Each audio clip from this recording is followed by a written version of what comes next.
ubusin? Hindi ko to gagawin mag-translation. Ako, punong-puno na ako ha. Puno na ako. Oh, ano bang gusto niya? Ito, hindi ko na.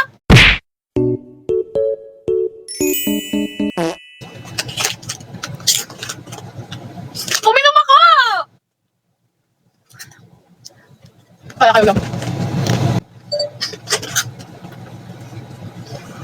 Ina, nag-chat na nanay ko. Kasi kayo eh. Maui!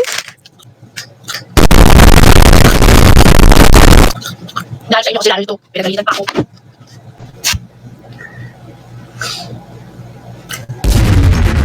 Kulit nyo ha, telok nyo ha. Thank you, Panay, ang telok nyo ha. Yan ha, may laman yan ha, narinig nyo yung tubig ha. Ay, may tagamon, gusto mo, diwata ka eh. Akala mo naman talaga mag-send ka. Uy, ang dami nito, anong ubusin? Hindi ko to gagawin mag-translation. Ako, punong-puno na ako ha. Puno na ako. Oh, ano bang gusto niya? Ito, hindi ko na. Ha? Kulit nyo ha. Ate Aya, hindi naniniwala tong mga to. Yung big bite niya. Tinry niya one time. Medyo manood siya, pero try ko. Naalala ko yung matataob siya. Bawal sabihin pala yung hindi! Kami hindi. Pag namin narinig kami, brum sa Ate Aya na yun. Look, scripted daw. Scripted. Sana nakikita niyo, sana may ano talaga kami nun. Reality show. Pag nag-post talaga si Ate Aya, sana makahiya ka blues. Magpo-post yun soon. Magpo-post siya soon.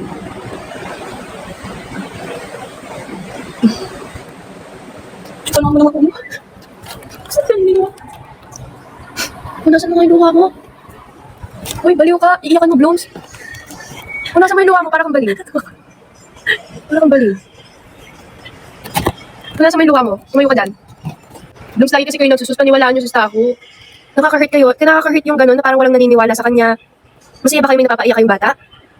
Ganyan na ba kayo ngayon? Grabe naman tong mga to. Hindi madali. Guys, hindi maganda yun. Ano sabi mo amoy santol ako? Flashback. Describe mo amoy ng Bini. Unang-una sa lahat si Joanna, amoy santol.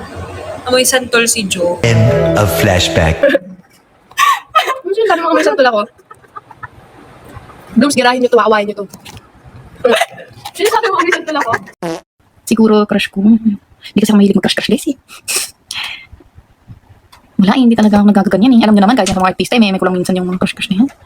Hindi ako nagagaganyan eh. Oo, ever since, kaya pagpasok ko lang dito, hindi ako nagugulat ng mga artista. Hindi ako na sa starstruck and all. Wala talaga. Na ikalumaan. Paano kung nagka-crush talaga akong totoo? Magsiselos kayo. Kayo, tanong kayo ng tanong ng mga ganyan. Paano kung nagka-crush talaga ako tapos biglang may mambabash, biglang may magsiselos, o diba? Diba? Ay, tatanong-tanong kayo eh. Pag yan talaga.